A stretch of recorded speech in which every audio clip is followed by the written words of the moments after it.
Good afternoon, everyone. So this afternoon, I'm just going to talk about two projects that are going on in Brazil and in England.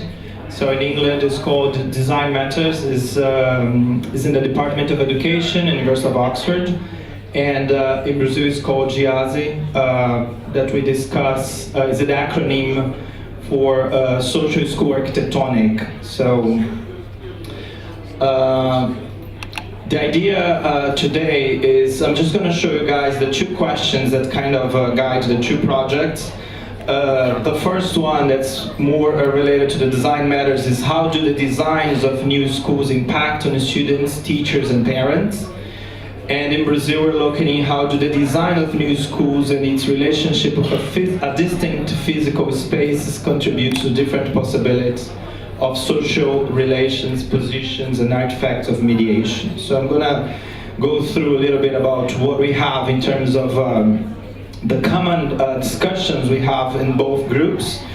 The Design Matters is started like about 4 years ago, and the idea is to discuss some new schools that English government invested quite a lot money to create some different schools.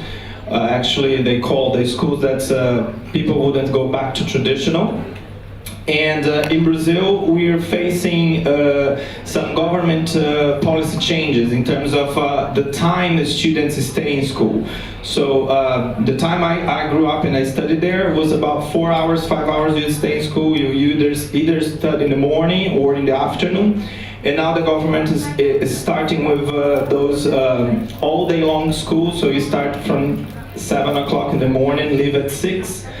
And that's pretty much what worried me at that time, to think about most of our schools in Brazil, they look like hospitals, which I think is pretty much around the world. If you look at the schools around the world, they don't change much. We changed a lot in terms of culture, food, language, but schools are pretty much the same. I don't know, it's something we inherit as a human being, that we do the same all over the world.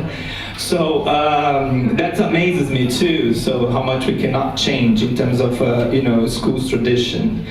But yeah, in Brazil, I got pretty worried about at that time when they start saying that kids are going to stay like about 8 hours inside of that very traditional building, hospital like.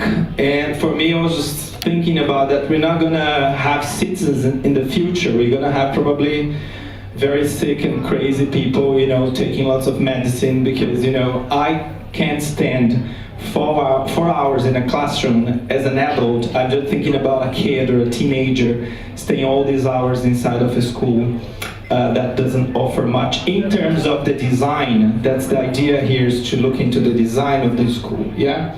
So then, and also in England is pretty much a very fancy project in terms of creating this very nice building, shopping center like.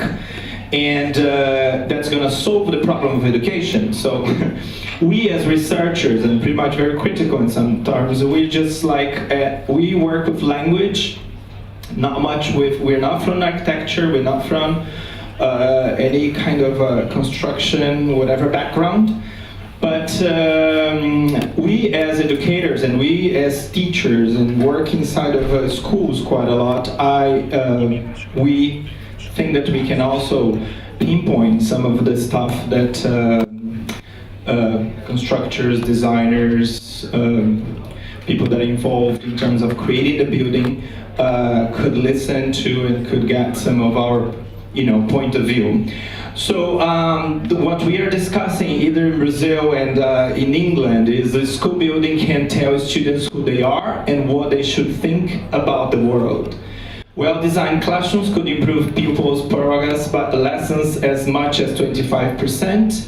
Buildings don't matter, it's what happens inside them that does. Relationship between building conditions and students' performance is an inherent problem. There are no predictable results. Research has failed to provide a systematic analysis of how space is shaped. Research fails to explore the relationship between inception of design idea through to occupation and the mediating effects of this space on end users. So We come from our background is pretty much Russian, because we studied Vygotsky quite a lot. Psychologist, very famous around the world. In Brazil, is more famous than any other singer that you can imagine. Everybody reads Vygotsky, mainly in education. And also our department in England is a social historical research group.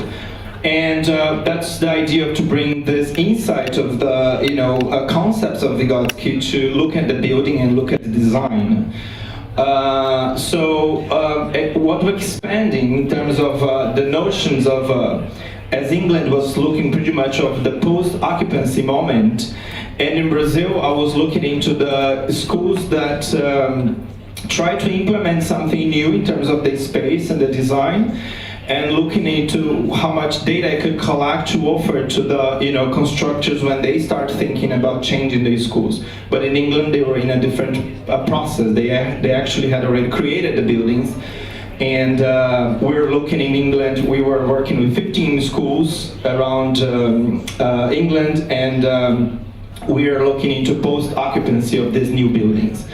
So by exploring the relationship between design, building, occupancy as an interrelated process, viewing school building as a cultural artifact or tools. When we call artifact in education, we come again from Vygotsky, but we're looking into not only physical, but Vygotsky thinks that artifact is also involved with language, is also involved with discourse. For example, we understand that a chair could be an artifact, but could also be an artifact that has some language on it, and that can affect and can shape the way I think, the way I look at things, the way an idea here's how it shapes our consciousness.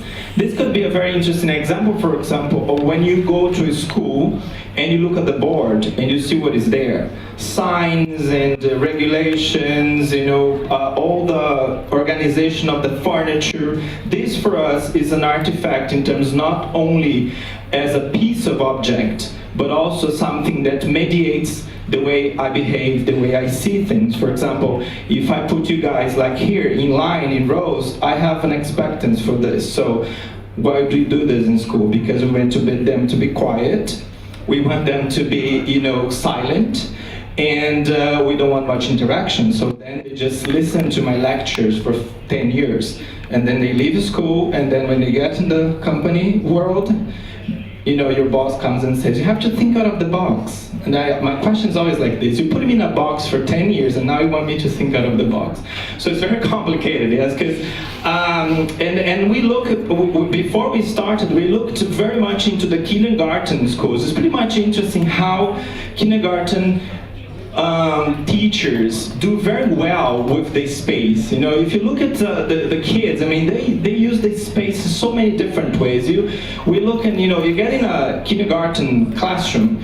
You see kids in one side reading, the other one they're sleeping, the other one they're walking around, the other one they're playing around. I don't know what happens when we go to primary school, that everything gets very serious. Now we're just gonna read books, we're gonna be in silence, and you're just gonna listen to every teacher that gets in the classroom. So this was one question that, again, it happens all around the world. I don't know why creativity should be taken out when we go to primary, secondary school, even high school. High school, we have, just to study for tests and get inside of the university, that's it. So, and again, then when we get at work, when we get outside the street, when we get outside the school building, we see that the world's completely different right now. We need people to be creative, we need people to be collaborative, we need people to think out of the box.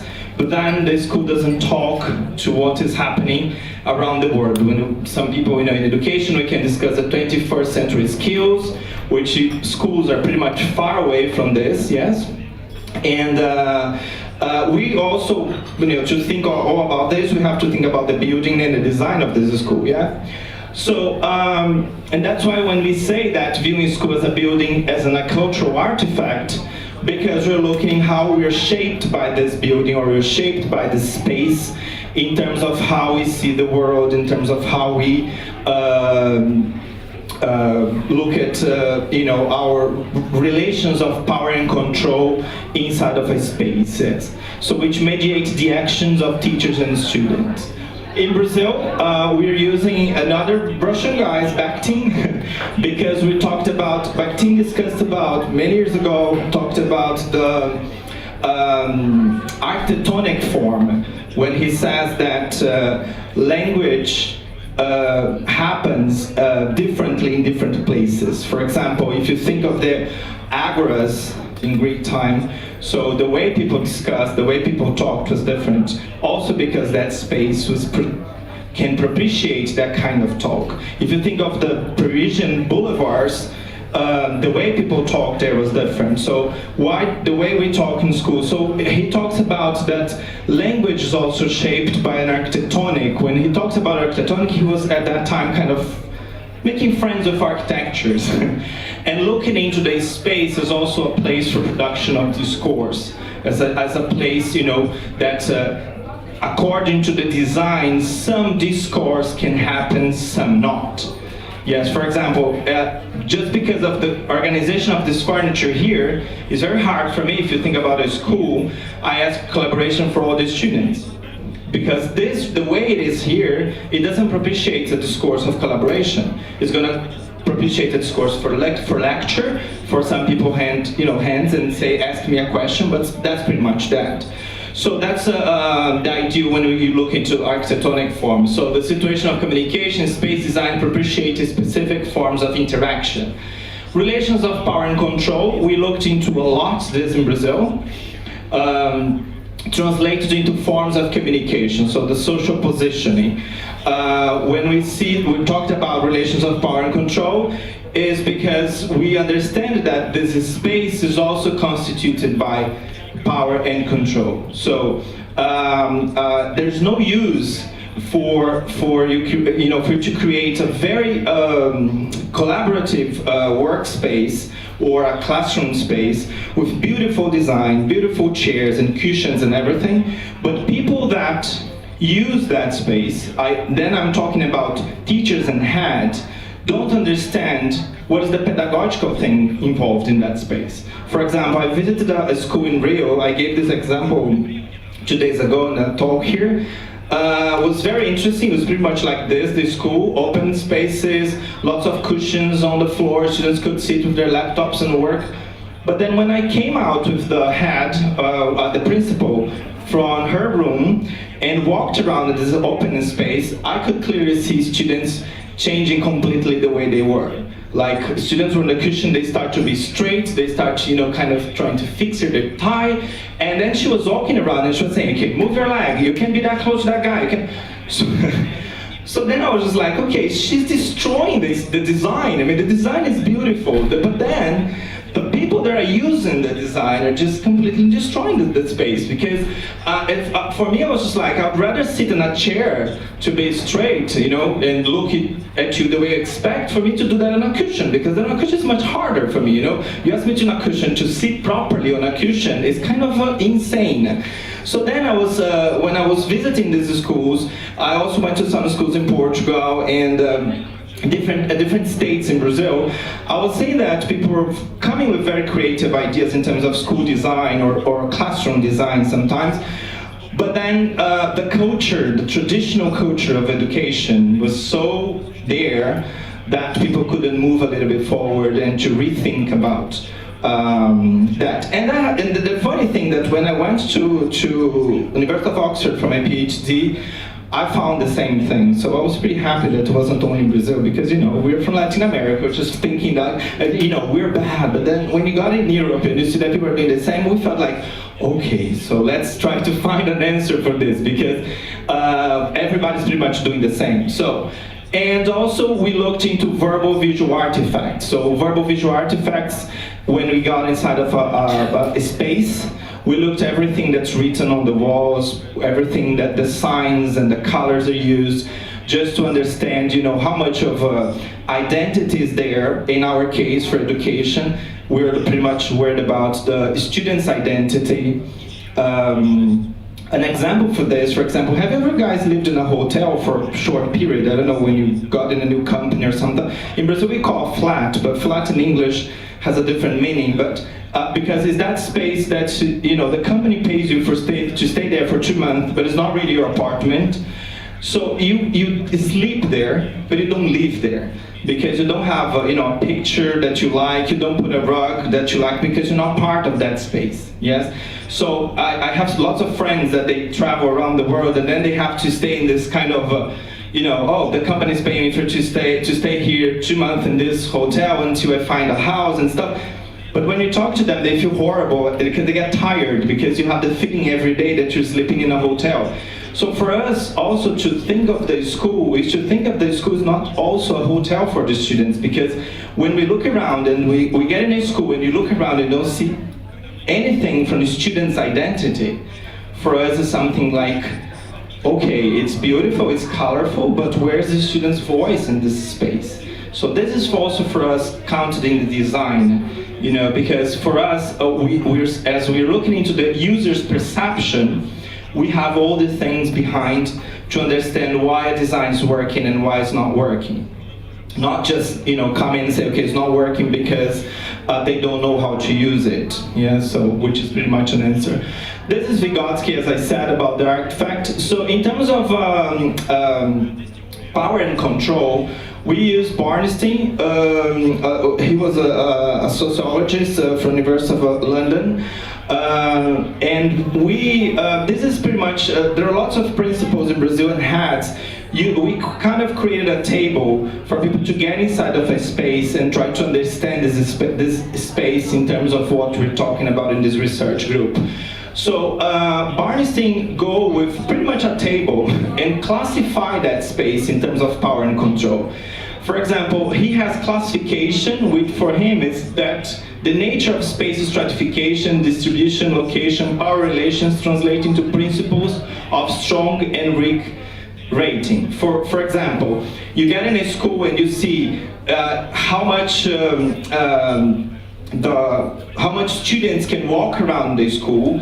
If that's, there's specific space for teachers, specific space for the head, specific space for the students, specific space for the student, that they can only be there if there's somebody, older that can take control of that space. So he starts putting those, when it's C+, he says that the power and control is high. When it's C-, it's, students has more voice, student has more participation, and we also sometimes has, something in the middle. We saw this quite a lot when we go in a school and have, for example, beautiful spaces like this, and then when you get there, it's empty, and then you ask people like, where are the students? Oh, they only can come here with us. Why not? Because they're gonna destroy, it's a new chair, we want, it's like, like those libraries that we couldn't use the book. In Brazil it happened a lot, because we're gonna, destroy the book. So for me it's like no sense if you have a library with new books and people are not using just because you're protecting the books, yes? So it happens a lot, mainly with technology in rooms like this, when you have very expensive technology and stuff, so that students have to ask permission to use the projector. So we looked into this kind of power and control to understand the design to understand what is behind the space, and to understand how it goes for the design. When he talks about framing, he's asked questions about it. This is more into pedagogical thing, like who chooses the material that's going to be used, who chooses how the test is going to be taken, who chooses all the pedagogical things that are involved, to understand again how much of power and control the teacher has and how much of the student has. Because that influences pretty much a lot the space. The student has voice in that space, the students can participate. I don't know if you've ever seen, we have some videos that we see very nice designed collaborative spaces that students couldn't work collaboratively. Why? Because they come from a very traditional education that there's no space for them to collaborate. So they always have to check with the teacher if they're doing the right thing. When a student comes to me and say, teacher, can I write in pen or pencil? I get terrified, because I feel like, am I teaching them to be like this? Not knowing, or being afraid of using a pen or a pencil, having to check with me. So this is, for me, is checking how much of control of that arena I'm having, yes? So, and then that's how he classifies.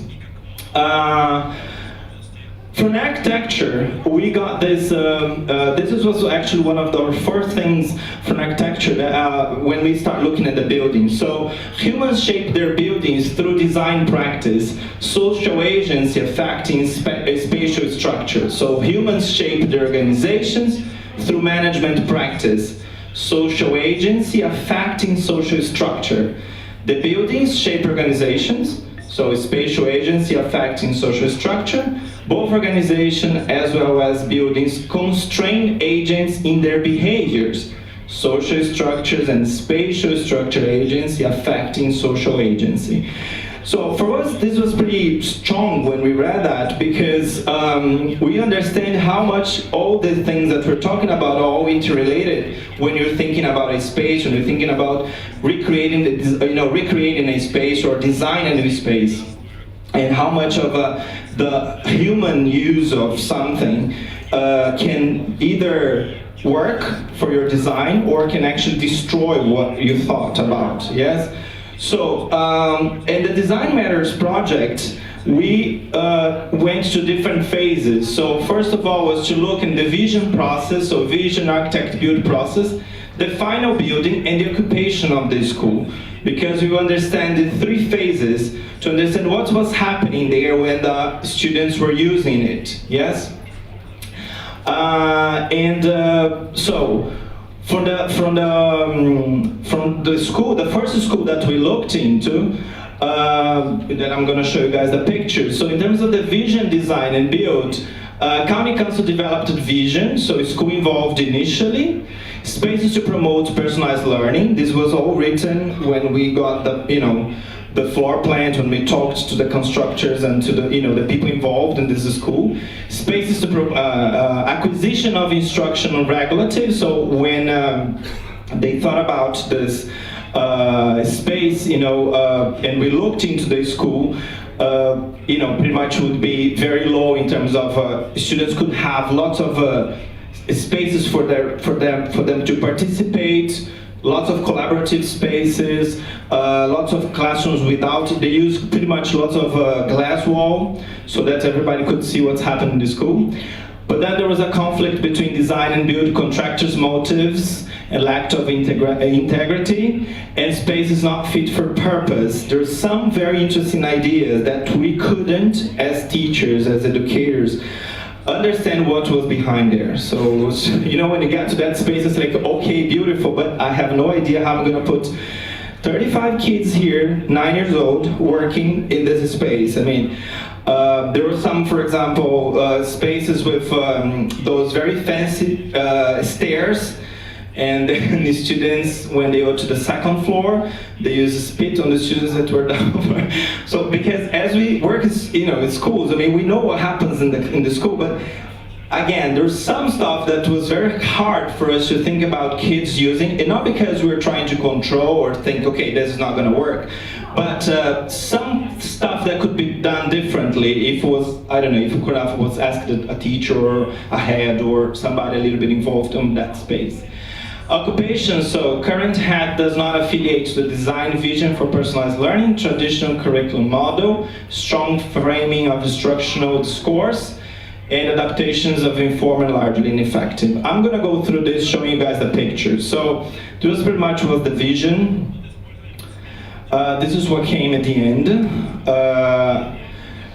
Pretty much looking into spaces where you could see from the chairs, and no spaces for rows, and kids could work one by side. But then what happened was this. As I said before, once most of schools were dealing in England, we had change in 4 years. Sometimes we had schools that the head or the principal were changed like 4 times. So every time somebody new got in the building, for me, because I was actually the one collecting data, was like, okay, here we go again. Because that person would transform that building completely, because that person would come with their views, with the ideas of what the school should work, with the ideas of what pedagogical way of teaching and learning should be, and stuff like that. So here, for example, was that open space that what they did, they built a wall. and they put a board there because, you know, they said, okay, I need a board and I need a wall.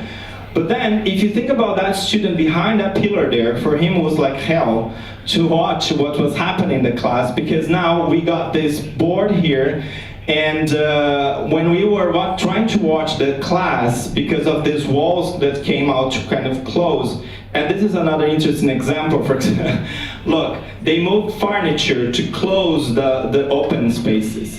Why they did this? Because they said, okay, we need classes that, you know, the mathematics teachers there working with those students. So they said, okay, let's create classrooms. So but you know, they didn't want to spend with you know, building a wall there. They just moved furniture. But can you imagine the acoustics of that? So I was watching one class there that was like geography happening, and there was this drama teacher teaching here. I couldn't, students, when I interviewed students, they were like, I want to go back to the other school. I want that school that I studied before, you know, that very traditional school, like hospital. The students were desperate because they were like, one of them said to me, I'm trying to understand what she's saying here in geography, Adolfo, but I'm paying attention to drama class there because, you know, what was was something very simple. When we looked into this, we were like, okay, so if you create open spaces, you cannot have one-to-many classes. This class here, one-to-many, it can be done if you have walls or if you have only one group inside of that open space. So the whole thing of the pedagogy, understanding the building, understanding the design was very complicated. Every time somebody new came, a new head, they would ask money for the government and say, okay, now we want to close everything, we know we don't want windows anymore. That's another example here, pretty interesting. Look, it's beautiful because it's, you know, it's a high visibility, you know, everybody could see what's happening there. The acoustics perfect, so actually could something be happening outside, but students working there. But what they did, the school, to control students, they put this, these people are from the community, like your mom in your building, with high visibility jacked, to say, I'm here to watch you and see what you're doing. So, when you look at the kids and you talk to them, they feel that, you know, like a big brother, you know, they feel like there's a camera on them constantly, that they didn't have that before, you know. They were like, okay, in the classroom, you know, I could have that teacher there, but if I was really in the back, I could have some fun, I could talk to my, you know, neighbor, I could, you know, get a piece of chocolate, you know, we studied, you know, we were students. So the one teacher in that very traditional classroom, they couldn't have, you know, all that view. But the way is there, for us, we're like, you know, when we ask the students, like, you know, do you like this space? They really hate it. They're like, I don't like it. And this because the building was pretty much very open. But then for them to control what students are doing, and I have to blame myself for that. I mean, we in education tend to have this idea of controlling. I don't know where we came this from. You know, we got this from of controlling people. And this has pretty much happened when you think about a new design in the school, that people are not really prepared. So we talked about learning to use this space rather than adapt it, because, you know, the money spent to try to bring this school back to traditional was ridiculous, because we could actually build another school. But then what we come, you know, with all, just one example of the 15 schools, you know, we don't have time for all the schools, but what we have, our findings, you know, is looking the building as an artifact in terms of people are there producing a specific space and also producing a design. Because what happens, most of the designers and people are involved in architecture, sometimes they think, okay, this is my masterpiece, and you learn how to use it. But then, for us, I'm just giving an example of schools, it's like, as you guys were talking here before, there needs to have the involvement of the community, parents in school, for example, parents, kids, to know what they want from that space and how they're gonna use that space so that they learn how to, you know, how to use that design. So we examined the social relations of the production of the artifact. It was, as you guys saw it, it was very complicated. If you ask students, do you like your new building, you like your new school, they hate it. Resulting artifacts may be successful or not in relaying the intended coding orientation of a design vision. When not successful, occupation involves adaptation if possible, but this may still be ineffective in the face of powerful contradictions, as we talked about the relations of power and control. When successful occupation involves learning how to use the artifact effectively, design can be used, perceived in different ways. Moving from design to another has significant consequences for occupiers. That was another thing that people didn't think about. Students came from primary school, very traditional buildings, and from one day to another they were given this new building, secondary school. So they didn't know how to use that building. They didn't know how to, what is expected from me in this space here. And then you put all this high visibility jack people walking around from your community, which makes things even more complicated. So sometimes we ask students, they're kind of lost trying to understand that design.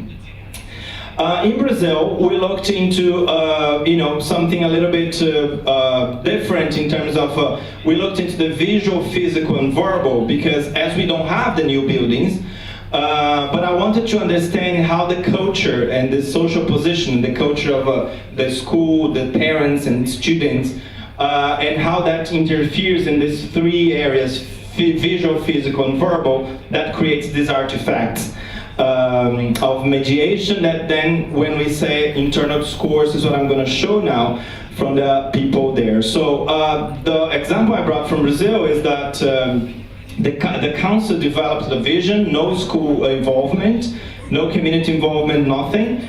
Spaces to promote traditional learning, pretty much like a hospital. Acquisition of instructional regulative, very traditional classrooms, you have the principal's room, administration's room. Students couldn't have access to those places, only the classroom.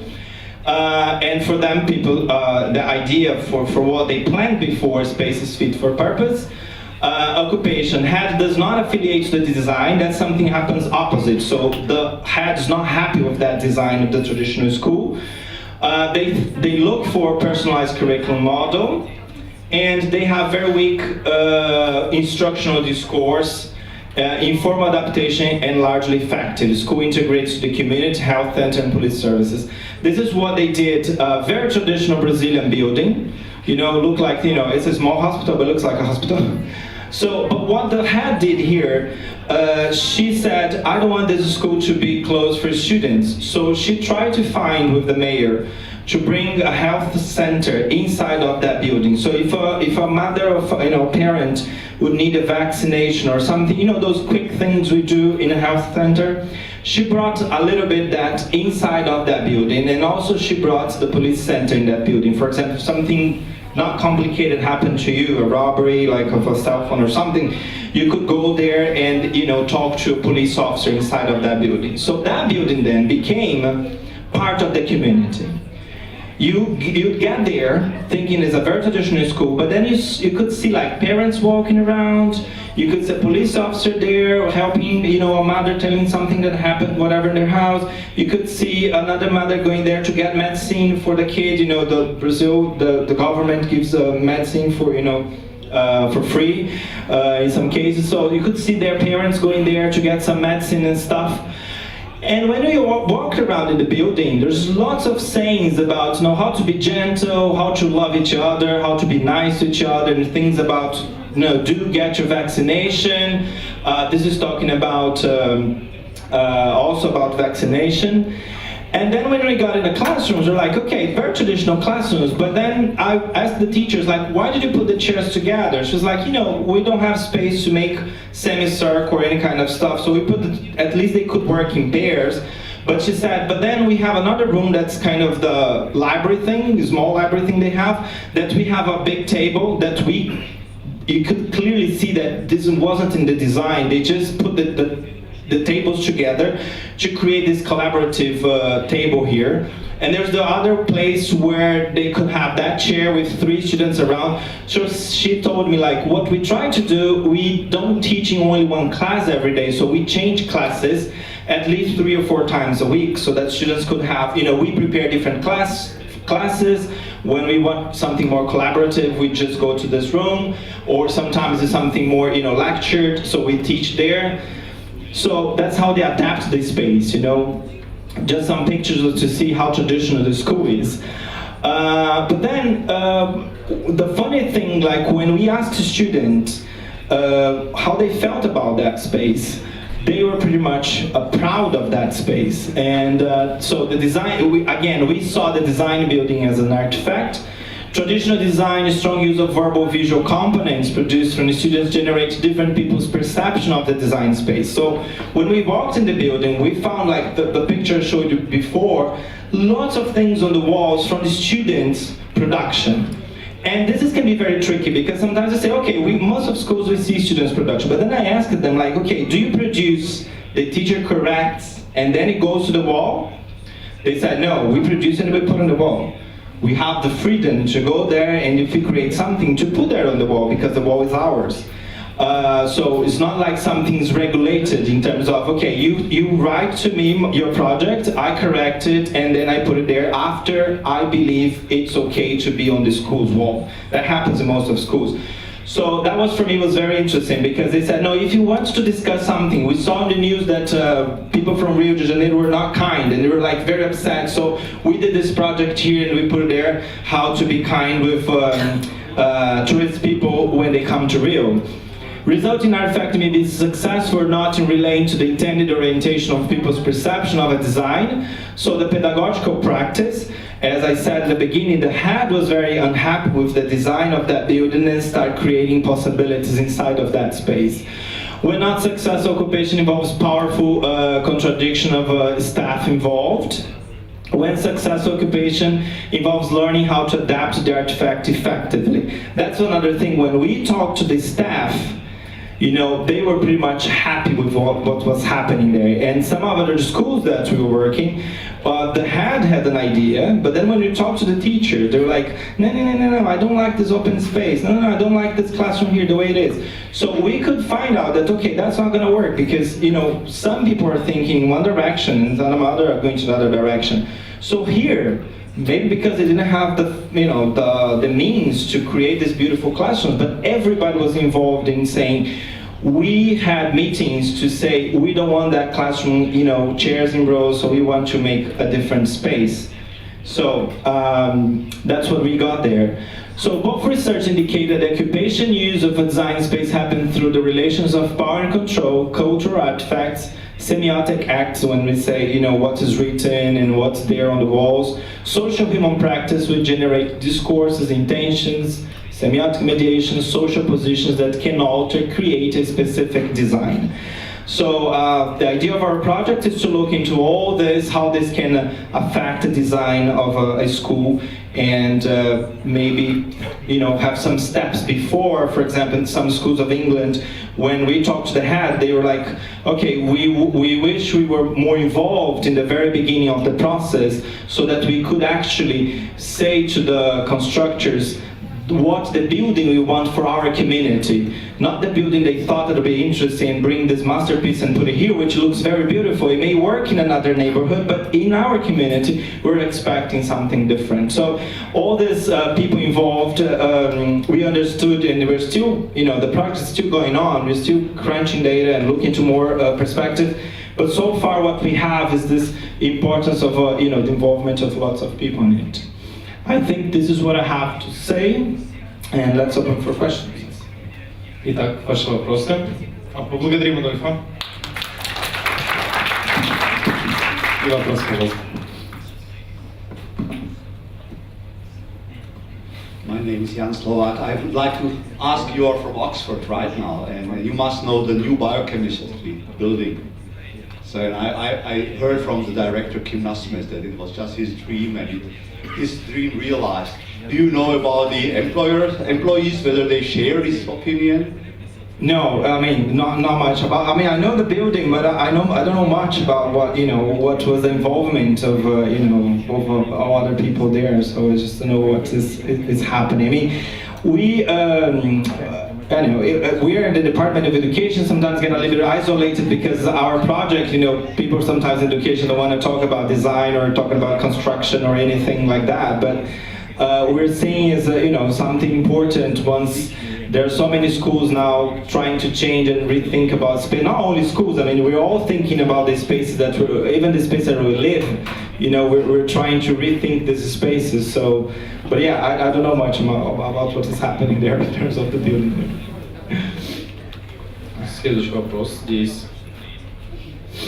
Да, я так понял из вашего доклада, что вы не архитектор, не дизайнер, а представитель, ну, как учитель, да? Sorry, can you repeat this? Я так понял, что вы не архитектор, а представитель преподавательского сообщества, да? Yeah, I'm a professor in education, yes.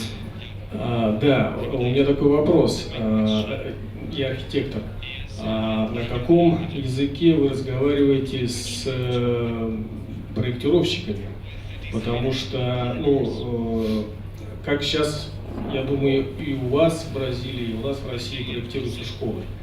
Архитектор не общается ни с дирекцией школы, ни с преподавательским составом. Им власти, те, кто финансирует строительство школы, дают тех задания. Там, как правило, одна цифра количества учеников, на которых должна быть построена школа. Все, архитектор берет эту цифру, садится за многочисленные тома норм, нормативных документов и начинает работать тупо с цифрами. Квадратные метры, высота, лестничные клетки, столовая и так далее. А для таких новых и современных форматов пространств школы, о которых говорите вы, нужна какая-то новая типология технических заданий для проектировщиков. Потому что проектировщики вас, ну, я уверен, вас не понимают, по крайней мере, с первого и со второго раза. Вот когда я проектировал это пространство, то есть большая часть моей работы состояла в том, что как перевести те процессы, которые заказчики хотели проводить здесь, как их перевести в типологию проектировщиков. То есть какие процессы, какие функциональные зоны могут накладываться друг на друга, какие не могут. Как трансформировать пространство, надо ли его трансформировать. Если вы видите, здесь под потолком много рельс, по которым будут кататься перегородки. Здесь 4 режима трансформации. Так вот, у меня вопрос. Наработана ли у вас какая-то типология новых технических заданий? Допустим, вот у нас, я знаю методики, у нас есть в Томске методики образовательные, Монтессори и так далее. То есть у меня ребенок учился в Монтессори в детском саду и в начальной школе, и школа Эврика есть у нас такая. И те процессы, они новые и интересные, и полезные, на мой взгляд, эти образовательные методики и программы, но они зажаты сейчас в существующую старую архитектуру. И, на мой взгляд, они мешают этим процессам. И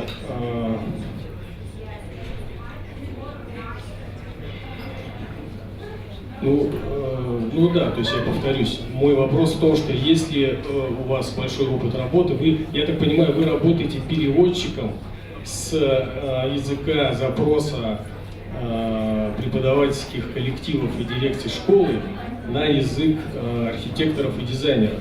Так вот, наработана ли у вас какая-то типология технических заданий? Допустим, там, для методики образовательной программы по методике Монтессори нужны какие-то пространства, столько-то квадратных метров на ученика. Надо ли трансформировать, раздвигать, перегородки сдвигать? Должны быть они прозрачные, звукоизолирующие и так далее. Там, для такой-то методики образовательной нужны такое-то тип заданий, ну и так далее. Спасибо. Yeah, so I think that's our biggest challenge. Once we're not thinking about the reproduction of too many buildings. So I mean, we still have 2 more years of project going on, and that's where we're getting to now tools for constructors and for architects to think about, to help thinking about the building. But our sometimes resistance to this is that we cannot, you know, turn into buildings that's going to be done all the same, because even if you come with a different you know, different design, we don't believe that that design is going to work in all neighborhoods and all communities, because what we realize that for example, from these 15 buildings in England, some of them are working pretty well and some of them are not. So our question was like, what happened to the ones that are not working? So then when we digged a little bit, we found out that the ones that are working, community and parents and kids and heads and principals, they were involved from the vision. They were involved from the very beginning of thinking about a new school in that specific community. So I think when people are involved, you know, the tendency to have people embracing that project and making that work is possible, is more, I think, achievable. But yeah, in terms of thinking of a typology, what we're trying to think is, you know, we still have 2 more years, is to think about how we could put this kind of, you know, framing and classification as a tool for a person that's thinking about a school for the 21st century, which, you know, is more fluid, when students should have more space, but then also does not guarantee that that space is going to work, because once people start using it, that's going to come out. I mean, your final artifact actually, or your final building, or your final design space actually comes after people are using it. And then when you see, I gave the other day the example of the park. Have you ever been in a park that there is this area that's paved, but then there's this other area on the grass that people walk, and the grass is not there anymore? And then you just look at that, it's like, why people are not using the paved area? It's just because sometimes here's a shortcut, and then people prefer to use here. So then this is probably like when the designer should look at the park and say, okay, so people are using this space here, maybe we should grass here and then pave here, because people are not using that's what we thought about. But see, I think all it comes that after people are using it. And again, even if you think of, which I think we're gonna try to think about some tools, it's not guaranteed that it's going to work for all buildings, because again, when it comes, you know, people to start using, students and parents, that's what we're going to see again, that's why we look at the buildings as an artifact. You know, like even here, you know, as this is a new space, after, you know, some months, you're going to see some stuff that people are using, some places that are, you see like, that space nobody goes, why? So that's when you start making some, you know, adaptation and changing it for, you know, what kind of people that are using that space, you know. I think that's, I mean, we still have 2 more years to now finalize in terms of tools, but that was one idea. But I think our lesson so far is to having all these people involved from the vision, you know, from the very beginning of the process, trying to understand the community and try to understand, so that building becomes part of the community, not you know, an isolated artifact. Any more questions? No time? Okay, sorry. Спасибо большое за ответ, я социолог. Я очень коротко вопрос задам. Вы проводили определенные исследования, выясняя у детей, нравится им ли пространство, это замечательно, да? Но у администрации другая логика, помогает ли это пространство усваиванию знаний и так далее. Проводили ли вы замеры, как влияют эти пространства вот на эти официальные показатели образования?